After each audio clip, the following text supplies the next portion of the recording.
사랑하는 성도 여러분, 오늘 우리가 함께 묵상할 말씀은 베드로전서 1장 19절입니다.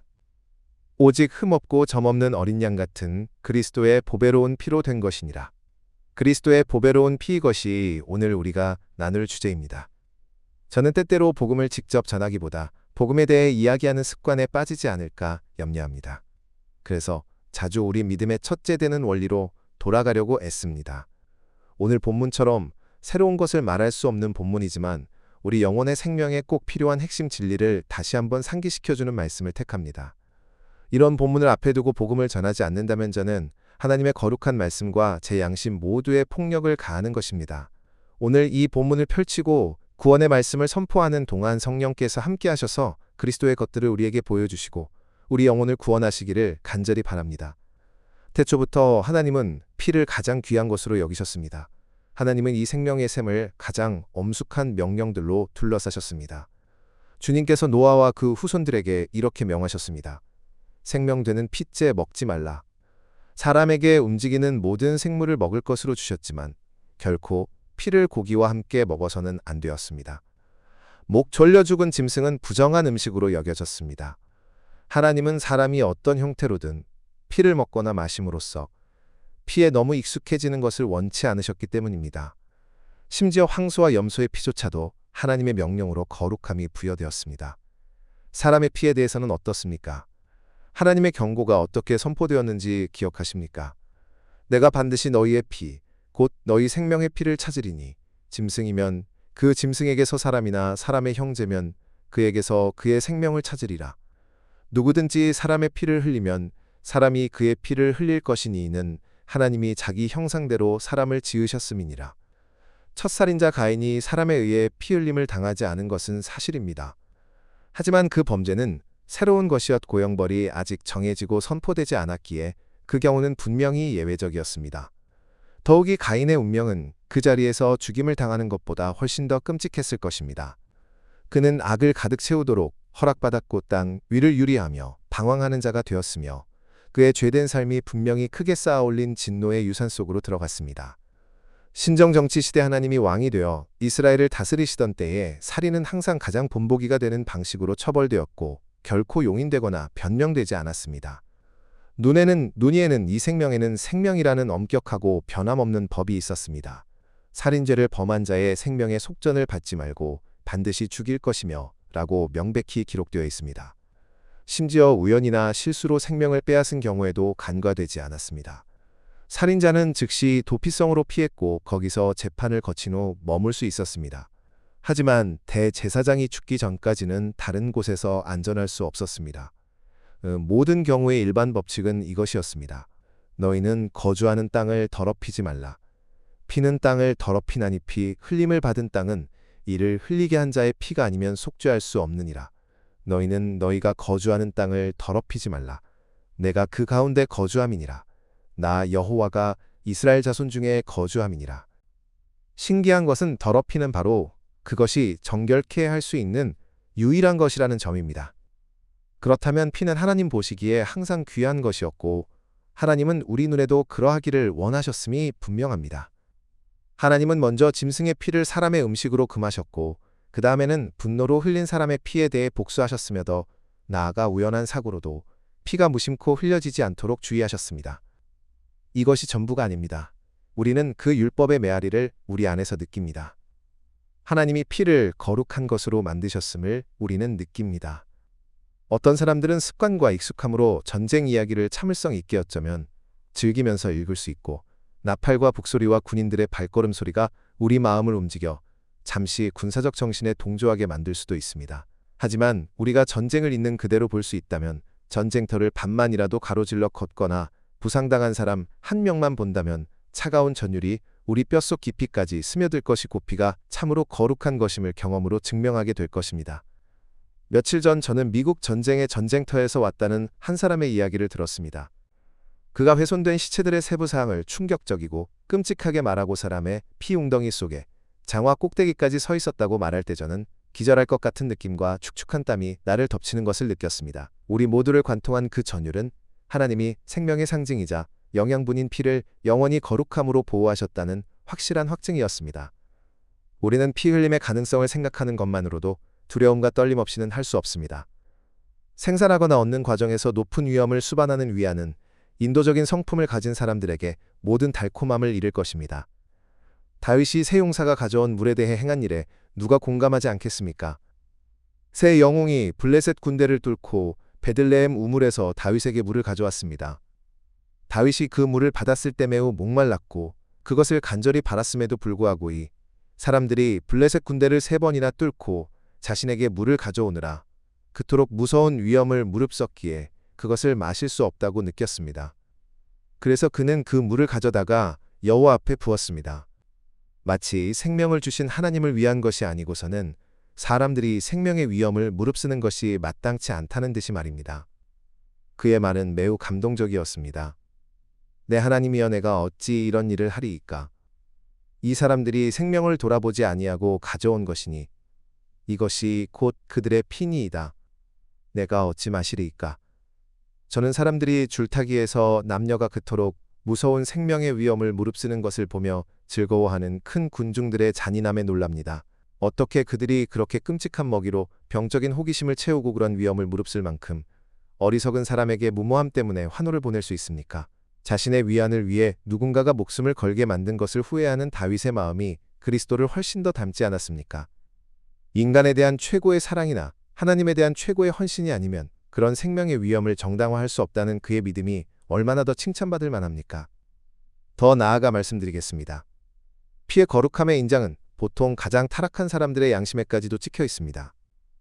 온유한 영혼이나 성결한 영들뿐만 아니라 가장 완악한 자들에게도 말입니다. 여러분은 아무리 악한 사람들이라도 핏값을 받는 수치에서 물러남을 주목하실 것입니다. 구주의 고난을 보며 눈을 즐기던 대제사장들조차도 핏값을 성전금고에 받지 않았습니다. 심지어 멸망의 아들 유다도 주님을 배신한 반역을 끔찍하게 여기지 않고 생각할 수 있었지만 손바닥에 은 30냥이 있을 때는 그 돈이 너무 뜨거워서 쥐고 있을 수가 없었습니다. 그는 그것을 성전에 내던졌습니다. 핏값의 광경을 견디거나 참을 수 없었기 때문입니다. 이것은 미덕이 소멸되고 악덕이 다스릴 때조차도 하나님이 피라는 생각 자체에 당신의 주권이라는 표를 너무나 분명하게 찍으셔서이 가장 악한 영들조차도 그것을 함부로 다루는 것에서 물러날 수밖에 없다는 또 다른 증거입니다. 일반적인 경우에 생명을 빼앗는 것이 이토록 귀하다면 하나님이 여호와의 목전에 그의 성도들의 죽음은 보배롭도다 라고 말씀하실 때 그분의 마음의 뜻이 얼마나 충만한지 짐작할 수 있겠습니까? 원수의 죽음이 귀하다면 자녀의 죽음은 얼마나 더 귀하겠습니까? 그분을 저주하는 당신의 원수들의 피 흘림을 보면서도 복수를 선포하지 않으신다면 그분이 택하신 자들에 대해서는 어떻게 생각하시겠습니까? 그분은 그들에 대해 그들의 피가 그의 목전에 보배롭도다 라고 말씀하셨습니다. 오래 참으시면서도 그들을 위해 복수하지 않으시겠습니까? 로마의 음녀가 성도들의 피로 채운 잔이 오래도록 복수받지 않은 채로 남아있겠습니까? 피에몬트와 알프스와 우리 스미스필드와 스코틀랜드 언약도의 언덕에서 나온 순교자들이 그들이 당한 모든 고난과 하나님의 대의를 변호하며 흘린 모든 피에 대해 마땅한 복수를 하나님께로부터 받지 못하겠습니까? 여러분 보십시오. 저는 여러분을 짐승에서 사람으로 사람에서 하나님이 택하신 사람들인 순교자들로 끌어올렸습니다. 이제 한 걸음 더 나아가겠습니다. 훨씬 더 큰 도약입니다. 예수 그리스도의 피로 나아가는 것입니다. 여기서는 말의 능력으로도 그 보배로움의 개념을 여러분께 전할 수 없습니다. 여기 보십시오. 안에 오점도 없고 밖에 흠도 없는 무죄한 분이 계십니다. 공로가 있는 분율법을 확대하고 존귀하게 하신 분입니다. 죽음에 이르기까지 하나님과 사람을 섬기신 분입니다. 아니 여기 신적인 분이 계십니다. 너무나 신적이어서 사도행전에서 바울이 그분의 피를 하나님의 피라고 부를 정도입니다. 무죄함과 공로와 존엄과 지위와 신성 자체를 저울에 올려놓으십시오. 그러면 예수 그리스도께서 쏟으신 피에 헤아릴 수 없는 가치가 무엇인지 상상해 보십시오. 천사들도 그 비길 데 없는 피 흘림을 경이와 놀라움으로 보았을 것입니다. 심지어 하나님 자신도 창조나 섭리에서 전에 결코 보지 못한 것을 보셨습니다. 그분은 우주 전체보다 더 영광스럽게 드러난 당신 자신을 보셨습니다. 본문에 더 가까이 다가가서 그리스도의 피의 보배로움을 드러내 보겠습니다.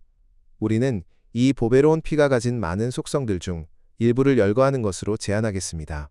제가 연구하면서 느낀 것은 오늘 아침 제게 너무나 많은 구분이 있어서 여러분 중 일부는 제 설교를 에스겔 환상에 나오는 뼈들에 비교하실 것이라는 점입니다. 그것들은 매우 많았고 매우 말랐습니다. 하지만 저는 하나님의 성령께서 제 설교의 뼈들 위에 강림하시기를 바랍니다. 그 자체로는 마를 수밖에 없는 것들이지만 성령으로 살아나고 생명이 충만하게 되어 여러분이 그분의 사랑하는 아들의 희생 속에 담긴 하나님의 사랑의 생각들의 심히 큰 군대를 감탄하게 되기를 바랍니다. 그리스도의 보배로운 피는 하나님의 백성에게 1000가지 방법으로 유익합니다. 우리는 그중 12가지에 대해 말씀드리려 합니다.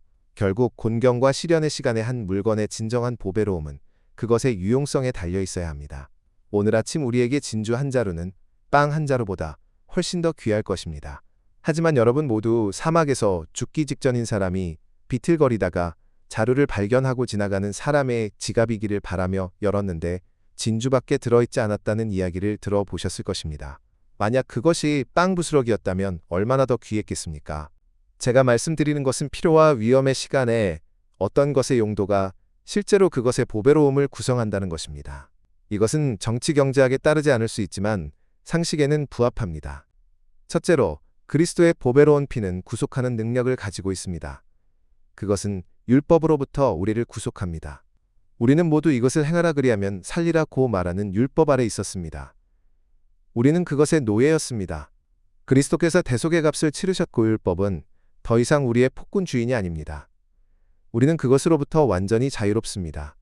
율법에는 무서운 저주가 있었습니다. 그것은 누구든지 그 계명 중 하나라도 어기면 죽을 것이라고 위협했습니다. 그리스도께서 우리를 위하여 저주를 받은 바 되사 율법의 저주에서 우리를 속량하셨으니 라고 했습니다. 이 저주에 대한 두려움으로 율법은 그 아래 있는 자들에게 계속적인 공포를 가했습니다. 그들은 자신이 율법을 어겼다는 것을 알았고 평생토록 죽음과 멸망이 언제든지 자신들에게 임할까 두려워하며 종노릇하는 데 얽매여 있었습니다. 하지만 우리는 율법 아래 있지 않고 은혜 아래 있습니다. 그러므로 우리는 다시 무서워하는 종의 영을 받지 아니하고 양자의 영을 받았으므로 아바버 아버지라 부르짖느니라고 했습니다. 우리는 이제 율법을 두려워하지 않습니다. 율법의 가장 무서운 천둥도 우리에게 영향을 미칠 수 없습니다. 그것들이 우리를 향해 던져지지 않기 때문입니다. 율법의 가장 엄청난 번개도 우리를 만질 수 없습니다. 우리는 십자가 아래 보호받고 있는데 거기서는 천둥이 그 두려움을 잃고 번개가 그 분노를 잃기 때문입니다. 우리는 이제 기쁨으로 하나님의 율법을 읽습니다. 우리는 그것을 시내산에 불타는 이마에서 천둥치는 것으로 보는 것이 아니라 속죄소로 덮인 궤 안에 있는 것으로 봅니다.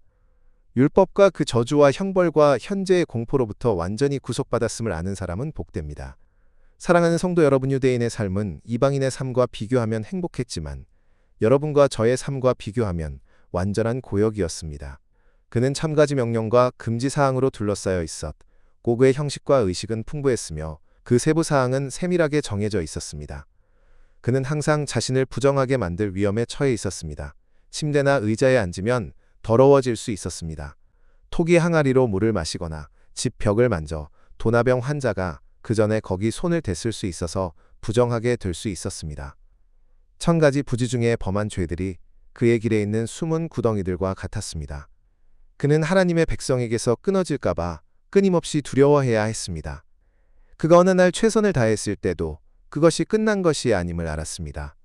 어떤 유대인도 완성된 일에 대해 말할 수 없었습니다. 황소가 드려졌지만 다른 것을 가져와야 했습니다. 오늘 아침에 어린 양이 드려졌지만 오늘 저녁에 또 다른 것을 드려야 하고 내일도 그 다음 날도 드려야 했습니다. 유월절이 거룩한 의식으로 지켜졌습니다. 내년에도 같은 방식으로 지켜져야 했습니다. 대제사장이 한 번 휘장 안으로 들어갔지만 다시 들어가야 했습니다. 그 일은 결코 끝나지 않았고 항상 시작하는 것이었습니다. 그는 결코 끝에 가까워지지 않았습니다. 율법은 나아가는 자를 온전하게 할 수 없느니라. 하지만 우리의 위치를 보십시오. 우리는 이것으로부터 구속받았습니다. 우리의 율법은 성취되었습니다. 왜냐하면 그리스도께서 의를 이루기 위한 율법의 마침이 되시기 때문입니다. 우리의 유월절은 희생되었습니다. 예수님이 돌아가셨기 때문입니다. 우리의 의는 완성되었습니다. 우리가 그분 안에서 온전하기 때문입니다. 우리의 희생제물은 죽임을 당했고 우리의 제사장은 휘장 안으로 들어가셨고 피가 뿌려졌습니다. 우리는 깨끗하고 어떤 더러움의 두려움도 넘어서 깨끗합니다. 이는 그가 거룩하게 된 자들을 영원히 온전하게 하셨습니다. 사랑하는 성도 여러분이 보배로운 피를 귀하게 여기십시오. 이것이 율법이 그 따르는 자들에게 부과한 속박과 노예 상태로부터 여러분을 구속했기 때문입니다. 둘째로 피의 가치는 그것의 속죄 효력에 크게 있습니다. 레위기에서 우리는 피가 영혼을 속죄한다는 말씀을 듣습니다. 하나님은 율법 아래서 피 없이는 결코 죄를 용서하지 않으셨습니다. 이것은 변함없는 본문으로 서 있었습니다. 피 흘림이 없은즉 사함이 없느니라. 밀가루와 꿀 향긋한 향료와 향은 피 흘림 없이는 소용이 없었습니다. 장래의 부지런함이나 깊은 회개에 약속된 사함도 없었습니다. 피 흘림 없이는 용서가 결코 오지 않았습니다. 피 오직 피만이 죄를 제거하고 사람이 하나님의 뜰에 와서 예배할 수 있게 했습니다. 왜냐하면 그것이 그를 하나님과 하나 되게 만들었기 때문입니다. 피는 위대한 화목제입니다. 어떤 사람의 죄에 대한 용서의 소망도 그것에 대한 형벌이 완전히 이행되는 것 외에는 없습니다. 하나님은 죄를 처벌하셔야 합니다. 죄가 처벌받아야 한다는 것은 임의적인 배열이 아니라 도덕적 통치의 바로 그 구조의 일부입니다. 죄는 반드시 처벌받아야 합니다. 하나님은 결코 이것에서 벗어나신 적이 없고 앞으로도 결코 그러실 것이 없습니다. 그는 결코 죄 있는 자를 깨끗하다 하지 아니하시느니라. 그러므로 그리스도께서 오셔서 그분의 모든 백성을 대신하여 처벌받으셨습니다. 수만 번 만인이 예수께서 피를 흘리신 영혼들입니다. 그분은 모든 택하심을 입은 자들의 죄를 위해 완전한 속죄를 이루셨습니다. 아담에게서 태어난 모든 사람 믿었거나 믿을 모든 사람 또는 믿을 수 있기 전에 영광으로 데려가신 모든 사람을 위해 그리스도께서 완전한 속죄를 이루셨습니다. 죄인들이 하나님과 하나 될 수 있는 다른 계획은 없습니다. 오직 예수님의 보배로운 피를 통해서만 가능합니다. 제가 희생을 드릴 수도 있고 몸을 괴롭힐 수도 있고 세례를 받을 수도 있고 성찬식을 받을 수도 있고 무릎이 굳을 때까지 기도할 수도 있고 경건한 말씀을 외울 때까지 읽을 수도 있고 미사를 거행할 수도 있고 한 언어나 50가지 언어로 예배할 수도 있습니다. 하지만 저는 결코 피 외에는 하나님과 하나 될 수 없습니다.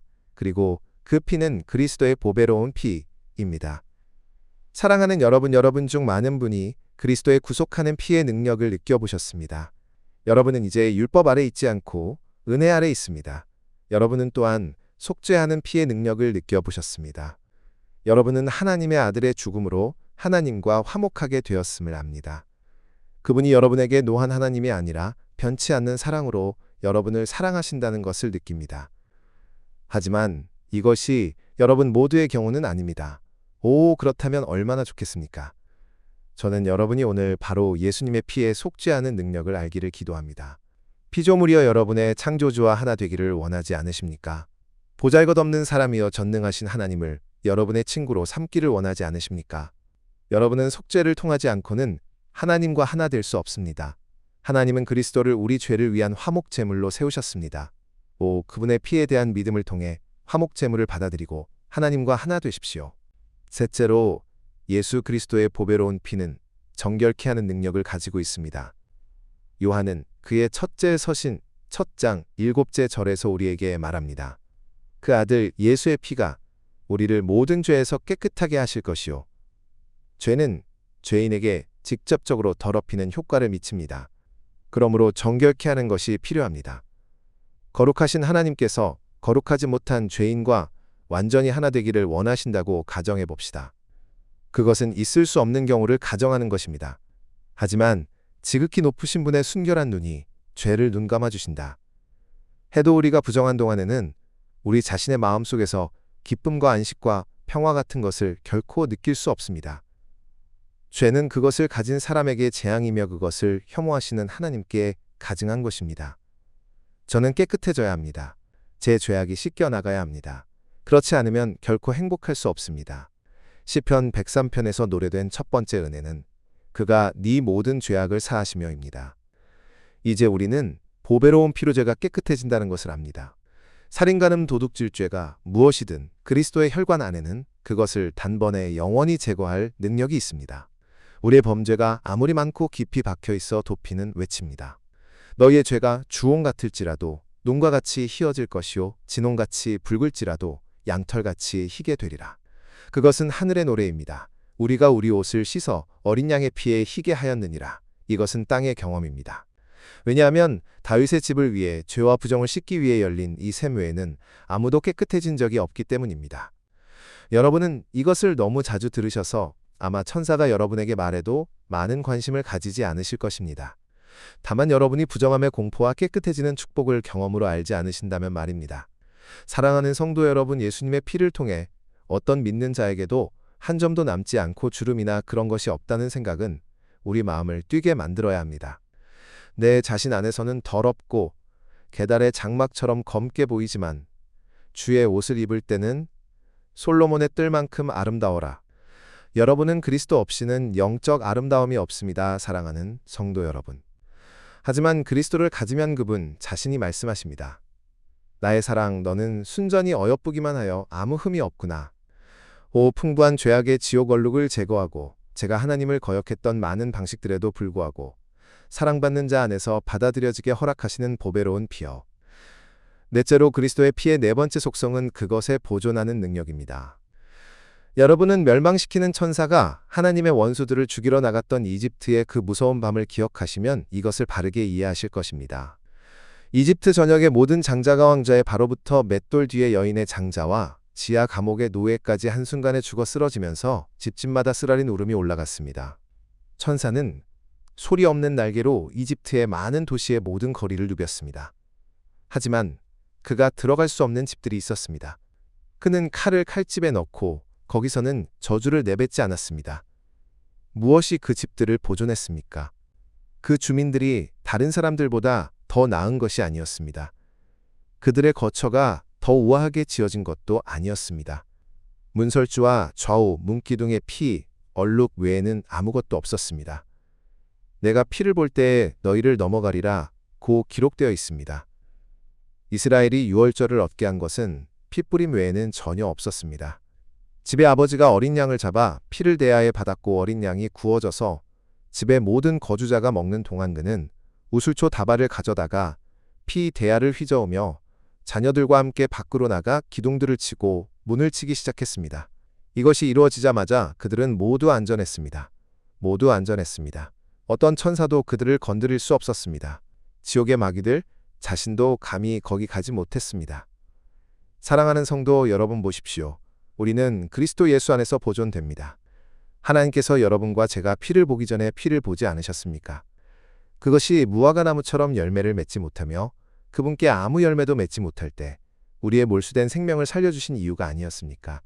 우리가 피를 보았을 때 그것을 본 것이 실제로 우리를 구원한 것이 아니라는 것을 기억합시다. 그것을 한번 보는 것이 우리에게 평화를 주었지만 우리를 구원한 것은 하나님께서 그것을 보신 것이었습니다. 내가 피를 볼 때에 너희를 넘어가리라. 그리고 오늘째 믿음의 눈이 흐려져서 보배로운 피를 보고 제가 그 안에 씻겨졌다고 기뻐할 수 없다. 해도 하나님은 피를 보실 수 있고 여호와의 흐려지지 않은 눈이 주 예수의 속죄 희생을 보시는 한 그분은 그 주홍빛 외투로 덮인 단 한 영혼도 치실 수 없습니다. 오, 이 피 붉은 방패가 얼마나 보배로운지요. 제 영혼이여 지옥의 화살이 날아올 때 그 아래 움츠려 숨으십시오.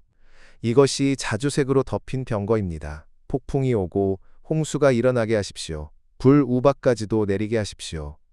그 진홍빛 장막 아래서 내 영혼은 안전히 쉬어야 합니다. 그분의 보배로운 피로 덮여 있을 때 무엇이 나를 건드릴 수 있겠습니까? 그 피에 보존하는 능력은 우리가 그것이 얼마나 보배로운지 느끼게 해야 합니다. 사랑하는 성도 여러분이 요점들을 실감해 보시기 바랍니다. 여러분도 아시다시피 저는 전에 이 주제에 대해 새로운 것을 말할 수 없고 이 오래된 생각들을 새로운 말로 구체화할 수도 없다고 말씀드렸습니다. 저는 그것들을 망칠 뿐이고 보배로운 피 대신 저 자신과 제 능력을 과시하려고 하면서 제 자신을 바보로 만들 뿐입니다. 저는 여러분께 여기 십자가의 피난처 바로 아래로 오시기를 부탁드립니다. 지금 십자가의 그늘 아래 앉으십시오. 나는 안전하다, 나는 안전하다. 오 지옥의 마귀들이여 아니면 하나님의 천사들이여 나는 너희 모두에게 도전하여 말할 수 있다. 누가 나를 그리스도 예수 안에 있는 하나님의 사랑에서 끊으며 그리스도께서 나를 위해 죽으셨는데 누가 내게 무엇을 책망하랴? 라고 느끼십시오. 하늘이 불타고 땅이 흔들리기 시작하고 산들이 흔들리고 하나님이 의인을 악인으로부터 나누실 때 피 아래서 피난처를 찾을 수 있는 자들은 행복할 것입니다. 하지만 그 정결케 하는 능력을 결코 신뢰하지 않은 여러분은 어디에 있겠습니까? 여러분은 바위들에게 여러분을 숨겨 단라산들에게 여러분을 덮어달라고 외치겠지만 모두 헛될 것입니다. 하나님이 지금 도와주시거나 그때는 피조차도 여러분을 도울 수 없을 것입니다. 다섯째로 그리스도의 피는 그것에 간구하는 우세함 때문에 보배롭습니다. 바울은 히브리서 12장 24절에서 그것이 아벨의 피보다 더 나은 것을 말한다고 합니다. 아벨의 피는 간구하여 이겼습니다. 그것의 외침은 복수였고 가인은 처벌받았습니다. 예수의 피는 간구하여 이깁니다. 그것의 외침은 아버지 그들을 용서하소서. 이고 죄인들은 그것을 통해 용서받습니다. 제가 원하는 대로 기도할 수 없을 때 피가 기도한다는 것을 기억하는 것이 얼마나 달콤합니까? 제 혀에 소리가 없어도 피에는 항상 소리가 있습니다. 제가 하나님 앞에 엎드릴 때 하나님이여 불쌍히 여기소서 나는 죄인이로소이다 라고 말하는 것 이상으로 나아갈 수 없어 도보자 앞에서 제 변호자는 제가 말이 없다고 해서 말이 없는 것이 아니며 그분의 간구는 그것에 대한 제 믿음이 줄어들 수 있다고 해서 능력을 잃지 않습니다. 피는 항상 하나님 앞에서 똑같이 우세합니다. 예수님의 상처는 하나님께 죄인들을 위해 간청하는 수많은 입입니다. 제가 감히 말하건대 그것들은 사랑이 사로잡히고 주권적 은혜가 모든 사랑받는 자녀를 축복하도록 묶인 수많은 사슬입니다. 제가 감히 말하건대 예수님의 상처는 가장 비천한 자에게 신적 사랑이 나오는 은혜의 문이 되었고 우리의 피로가 하나님께 올라가 그분께 그것들을 공급해 주시기를 간청하는 문이 되었습니다. 다음에 여러분이 기도할 수 없을 때 다음에 여러분이 그 위층방에서 울고 애쓰고 신음할 때 영원한 보좌 앞에서 중보하시는 보배로운 피를 찬양하십시오. 여섯째로 피는 아마도 우리가 거의 예상하지 못하는 곳에서 작동하기 때문에 보배롭습니다. 그것은 인간의 마음을 녹이는 영향력 때문에 보배롭습니다. 그들이 자기들이 찔렀던 자를 바라보고 그를 위하여 애통하되 독자를 위하여 애통하듯 하며 그를 위하여 통곡하되 장자를 위하여 통곡하듯 하리로다. 죄인들이 조금 깨어날 때 그들의 마음이 너무 굳다고 느낀다는 큰 불평이 있습니다. 피는 강력한 녹이는 자입니다. 옛날 연금술사들은 만능용해제를 찾았습니다. 예수의 피가 바로 그것입니다. 은혜가 그리스도를 보도록 눈먼 눈을 열어준다면 그리스도 예수 안에 있는 하나님의 사랑을 보는 것으로 녹일 수 없을 만큼 완고한 본성은 없습니다. 인간 마음속의 돌은 신적인 피의 목욕에 담글 때 녹아 없어질 것입니다. 사랑하는 여러분, 톰 레이디가 그의 찬송에서 옳았다고 말할 수 없으십니까? 율법과 공포는 굳게 할 뿐 그것들이 홀로 일할 동안은 하지만 피로 산 용서의 감각은 곧 돌 같은 마음을 녹인다. 죄인이여 만약 하나님께서 오늘 아침 여러분을 그리스도를 믿어 구원받도록 인도하신다면 만약 여러분이 여러분의 영혼을 구원받도록 그분의 손에 맡긴다면 여러분의 그 굳은 마음은 즉시 녹을 것입니다. 여러분은 죄에 대해 다르게 생각할 것입니다. 여러분. 만약 그리스도께서 그것 때문에 고통받으셨다는 것을 안다면 말입니다. 만약 여러분이 그 사랑하는 쇠약한 눈에서 예수의 사랑의 마음이 여러분을 바라본다는 것을 안다면 여러분은 나는 그분을 슬프게 하고 그분을 저주받은 나무에 못 박게 한 죄를 미워한다 고 말할 것을 압니다. 저는 율법을 전파하는 것이 일반적으로 사람들의 마음을 부드럽게 만든다고 생각하지 않습니다. 사람들을 단단한 망치로 치는 것은 종종 굳은 마음의 입자들을 더 가깝게 몰아붙여 쇠를 더욱 굳게 만들 수 있습니다. 하지만 오그리스도의 사랑을 전하는 것우리가 죄 가운데 죽었을 때도 우리를 사랑하신 그분의 큰 사랑을 죄인들에게 말하는 십자가에 못 박힌 분을 바라봄에 생명이 있다고 말하는 것분명 이것은 그리스도께서 높임을 받아 회개와 죄 사함을 주시기 위함이었음을 증명할 것입니다. 회개하지 않고 회개를 받으러 오십시오. 마음이 깨어지지 않았다면 깨어진 마음을 받으러 오십시오. 녹아있지 않다면 녹기 위해 오십시오. 상하지 않았다면 상하기 위해 오십시오. 일곱째로 보배로운 피의 일곱 번째 속성이 나타납니다. 녹이는 것과 같은 피가 평화롭게 하는 은혜로운 능력을 가지고 있습니다. 존 버녀는 율법을 빗자루를 가진 하녀가 방을 쓸듯이 한다고 말합니다. 그녀가 쓸기 시작했을 때 사람들을 거의 질식시키고 눈에 들어가는 큰 먼지가 일었습니다. 그러나 그때 복음이 물방울을 가지고 와서 먼지를 가라앉혔고 그러면 빗자루를 훨씬 더 잘 사용할 수 있었습니다. 이제 때때로 하나님의 율법이 죄인의 영혼 안에서 그토록 큰 먼지를 일으켜서 예수 그리스도의 보배로운 피 외에는 그 먼지를 가라앉힐 수 있는 것이 아무것도 없는 일이 일어납니다. 죄인은 너무나 불안해져서 예수님이 자신을 위해 죽으셨다는 것을 아는 것 외에는 그에게 어떤 안도감도 줄 수 있는 것이 결코 없습니다. 제가 제 죄의 짐을 느꼈을 때 제가 들은 모든 설교가 저에게 단 한 조각의 위로도 주지 않았다는 것을 고백합니다. 저는 이것을 하고 저것을 하라는 말을 들었고 그것을 다 했을 때도 한치도 더 나아가지 못했습니다. 저는 무언가를 느껴야 하고 일정량을 기도해야 한다고 생각했고 그것을 했을 때의 짐은 여전히 똑같이 무거웠습니다. 하지만 제가 할 일이 전혀 없다는 것을, 예수님이 오래오래 전에 그것을 하셨다는 것을째, 모든 죄가 그분의 등에 얹혀졌고 그분이 제가 당했어야 할 모든 것을 다 당하셨다는 것을 본 순간 바로 그때 제 마음이 하나님과 평화를 얻었습니다. 믿음으로 참된 평화를, 보배로운 피를 통한 평화를 얻었습니다. 지브롤터 성체에서 두 군인이 근무 중이었습니다. 그들 중 한 명은 그리스도의 보배로운 피를 통해 평화를 얻었고 다른 한 명은 매우 큰 마음의 고통 가운데에 있었습니다. 그날 밤 둘 다 보초를 서게 되었습니다. 바위 안에는 많은 긴 통로들이 있는데 그 통로들은 소리를 아주 먼 거리까지 전달하도록 되어 있습니다. 마음의 고통 가운데 있던 군인은 슬픔으로 가슴을 칠 준비가 되어 있었습니다. 그는 자신이 하나님을 거역했다고 느꼈고 어떻게 화목할 수 있는지 찾을 수 없었습니다. 그때 갑자기 공기를 통해 하늘에서 온 신비한 음성처럼 보이는 것이 이 말을 하며 들려왔습니다. 그리스도의 보배로운 피. 한순간에 그는 그것을 모두 보았습니다. 그것이 우리를 하나님과 화목하게 한 것이었고 그는 말할 수 없는 기쁨과 영광으로 가득하여 즐거워했습니다. 이제 그 말들이 하나님으로부터 직접 온 것이었습니까? 아니었습니다. 그것들은 효과에 관한 그랬습니다. 그것들은 성령으로부터 왔습니다. 그 말을 한 사람이 누구였습니까? 흥미롭게도 통로의 먼 끝에 있던 다른 보초는 가만히 서서 묵상하고 있었는데 장교가 지나가면서, 물론 그날 밤에 암호를 제시하는 것이 그의 의무였고 군인다운 신속함으로 그렇게 했지만 정확하지는 않았습니다. 그의 묵상에 너무 빠져 있어서 적절한 암호 대신 장교에게 그리스도의 보배로운 피라고 말했기 때문입니다. 그는 즉시 자신을 바로잡았지만 이미 말해버렸고 그것이 통로를 따라 전달되어 하나님이 의도하신 귀에 도달했습니다. 그 사람은 평화를 찾았고 하나님을 경외하는 삶을 살았으며 훗날 하나님의 말씀을 힌디어로 번역하는 훌륭한 일을 완성하는 수단이 되었습니다. 사랑하는 여러분이 우리 구주의 이야기를 말함으로써 얼마나 많은 평화를 줄 수 있는지 누가 알겠습니까? 만약 제게 할 말이 12마디밖에 없고 죽어야 한다는 것을 안다면 저는 이것은 미쁘다. 모든 사람이 받을 만한 행복한 말이로다. 그리스도 예수께서 죄인을 구원하시려고 세상에 임하셨다 하였도다. 라고 말할 것입니다.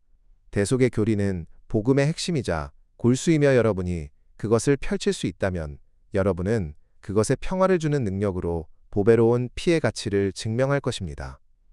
여덟째로 우리는 이제 그것에 성화시키는 영향력에 대해 잠깐만 말씀드릴 수 있습니다. 사도는 히브리서 9장 14절에서 그리스도께서 자신의 피로 백성을 거룩하게 하셨다고 우리에게 말합니다. 죄를 제거함으로써 의롭게 하는 같은 피가 그 이후의 작용으로 새 본성에 작용하여 죄를 정복하고 하나님의 명령을 따르도록 인도한다는 것은 확실합니다. 거룩함을 위한 동기로 예수님의 혈관에서 흘러나오는 것보다 더 큰 것은 없습니다. 여러분이 왜 하나님의 뜻에 순종해야 하는지 알고 싶다면 형제 여러분 가서 큰 핏방울처럼 땀을 흘리신 그분을 바라보십시오. 그리스도의 사랑이 여러분을 강권할 것입니다. 왜냐하면 여러분이 이렇게 판단할 것이기 때문입니다. 한 사람이 모든 사람을 대신하여 죽었은즉 모든 사람이 죽은 것이라. 그가 모든 사람을 대신하여 죽으심은 살아있는 자들로 하여금 다시는 그들 자신을 위하여 살지 않고 오직 그들을 대신하여 죽었다가 다시 살아나신 이를 위하여 살게 하려 함이라. 아홉째로 예수님의 피의 또 다른 축복된 속성은 그것에 입장을 주는 능력입니다. 우리는 대제사장이 피 없이는 결코 휘장 안으로 들어가지 않았다는 말을 듣습니다. 분명히 우리는 예수 그리스도의 보배로운 피를 뿌림받지 않고는 하나님의 마음 안으로 주를 경외하는 자들과 함께하는 주의 비밀 안으로 우리의 위대하신 아버지이자 친구와의 어떤 친밀한 교제 안으로도 결코 들어갈 수 없습니다.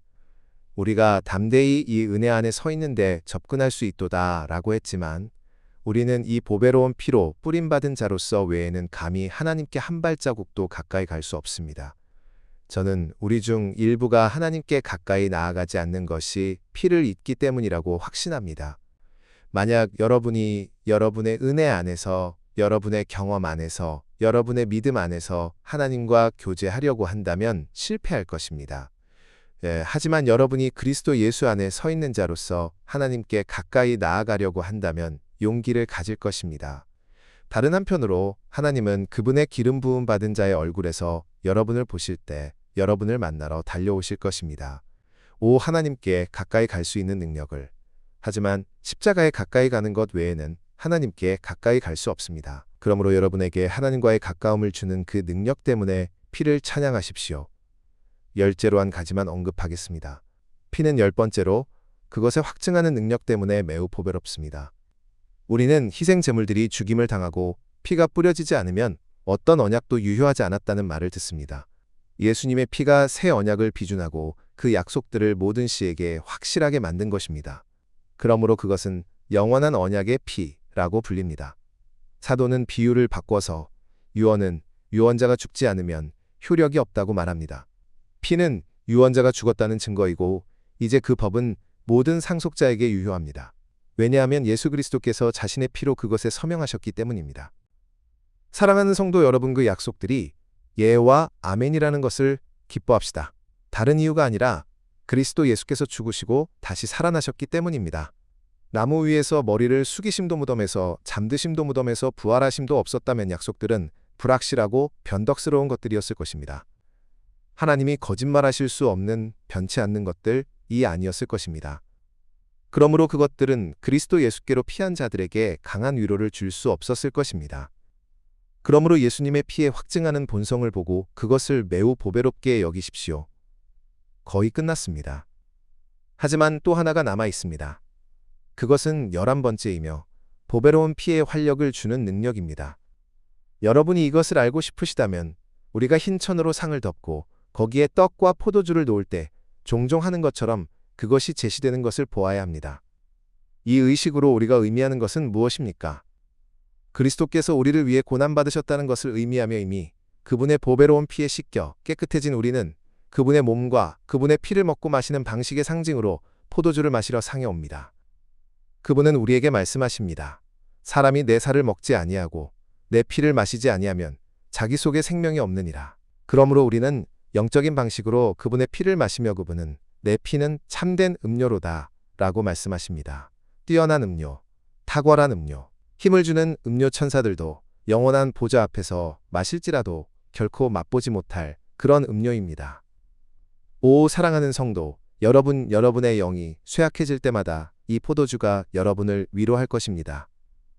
여러분의 슬픔이 많을 때 마시고 여러분의 비참함을 잊으십시오. 여러분의 고난을 더 이상 기억하지 마십시오. 여러분이 매우 약하고 기진맥진할 때 여러분, 영혼을 위해 이것을 조금 드십시오.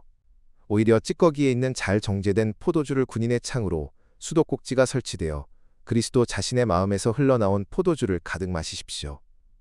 배불리 마시라, 참으로 풍성히 마시라. 사랑하는 자여 라고 그리스도께서 신부에게 말씀하십니다. 그분이 초대하실 때 머뭇거리지 마십시오. 여러분은 피가 밖에서 정결케 하는 능력을 가지고 있고 그 다음에는 안에서 강하게 하는 능력을 가지고 있음을 보십니다. 보배로운 피의 그 용도가 얼마나 많습니까? 제가 그것들을 모두 증명하기를. 끝으로, 그리고 12번째로 12는 완전함의 수입니다. 우리는 그것의 용도의 완전한 수를 끌어냈습니다. 피는 정복하는 능력을 가지고 있습니다. 요한계시록에 그들이 어린 양의 피로 말미암아 이겼느니라고 기록되어 있습니다. 그들이 어떻게 다르게 할 수 있었겠습니까? 예수의 보배로운 피로 싸우는 자는 영혼과 영관절과 골수를 관통할 무기로 싸웁니다. 지옥을 떨게 하고 하늘을 복종하게 하며 땅을 그것을 휘두를 수 있는 사람들의 뜻에 순종하게 만드는 무기로 싸웁니다. 예수의 피. 죄는 그것의 존재 앞에서 죽고 죽음은 더 이상 죽음이 되지 않습니다. 지옥 자체도 그 피가 거기서 작용할 수 있다면 말라붙을 것입니다. 예수의 피. 천국의 문들이 열립니다. 쇠 빗장들이 뒤로 밀립니다. 예수의 피. 제 의심과 두려움이 달아나고 제 문제들과 재난들이 사라집니다. 예수의 피. 제가 그것을 간청할 수 있는 한 계속 정복하고 이기러 나아가지 않겠습니까? 하늘에서 이것은 예수님의 머리 위에 빛날 선택받은 보석이 될 것입니다. 그분이 그분의 백성에게 어린 양의 피를 통한 승리를 주신다는 것입니다. 이제 이 피를 얻을 수 있습니까? 그것을 구할 수 있습니까? 그렇습니다. 그것은 미덕으로 가득할 뿐만 아니라 공짜입니다. 믿기를 원하는 모든 영혼에게 공짜입니다. 누구든지 와서 예수님을 신뢰하려는 자는 오늘 아침 바로 자신의 경우에 이 피의 미덕을 발견할 것입니다. 여러분, 자신의 일과 행위에서 떠나십시오. 완전한 속죄가 이루어지고 극진한 대속이 치러진 것으로 여러분의 눈을 돌리십시오. 하나님께서 여러분을 가난한 영혼을 오늘 아침 나는 그 보배로운 피를 내 유일한 소망으로 취합니다. 라고 말할 수 있게 하신다면 여러분은 구원받은 것이고 우리 나머지와 함께 노래할 수 있습니다. 이제 죄에서 자유로워져 나는 마음껏 걷는다. 구주의 피가 나의 완전한 면제이니 나는 그분의 사랑하는 발 앞에 내 영혼을 드리리라.